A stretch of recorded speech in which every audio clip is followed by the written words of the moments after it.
Tā mana motivācija, kāpēc es atbraucu 4M, laikam jūtot dzīvē nogurs, tā skrējiena. Tā ikdienas skrējiena, kad ir tik daudz lietas, ko dari.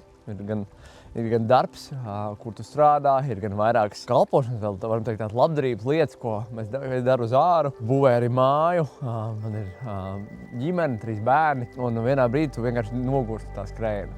Atbraucot šeit, man gribējās pabūt kopā ar vēl citiem vīriem.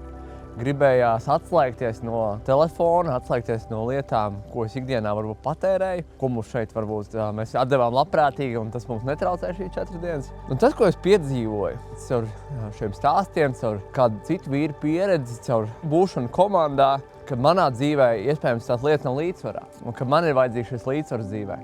Man ir vajadzīgs saprast, kas tad ir svarīgi dzīvē, kas tad ir tā prioritāte. Un tas, ko es ejot cauri šim posmam, sapratu, ka tā prioritāte jau ir, kas tad ir prioritāte? Ir laulība, tava sieva un tavi bērni, ko Dievs ir uzticējis. Un tas jautājums ir, kāds par tiem rūpējies. Un šis man ļāva izprocesēt šo. Šis laiks kopā ar vīriem saprast, ka man ir kādas lietas jāmaina. Ir vairāk jāvērt laika uzmanība sievai, vairāk laika bērniem. Un šis viss palīdzēja man to atklāt un saprast. Kas var bija tāds grūtākais šajā visā bija kopā gājiens ar Somu.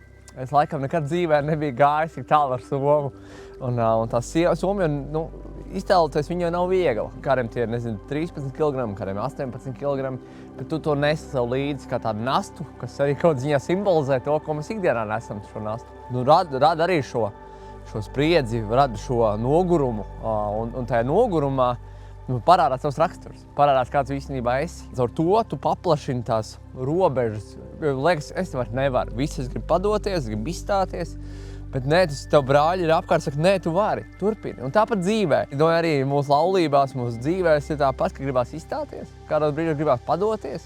Bet ir labi, kad ir brāļi, kas saka, nē, tu vari. Un tas, ko es laikam piedzīvoju šeit, šajā pārgājienā, ka tā, ka bija grūti, tev blakus bija brālis, kas saka, tu vari un dari. Tāpēc es aicinu arī tevi uz 4M. Jo tas, kur tavs raksturs var mainīties, tavs sirds var mainīties. Tur iegūt vēl vīrus, kas būs kā tavu draugu arī pēc šīs nometnes.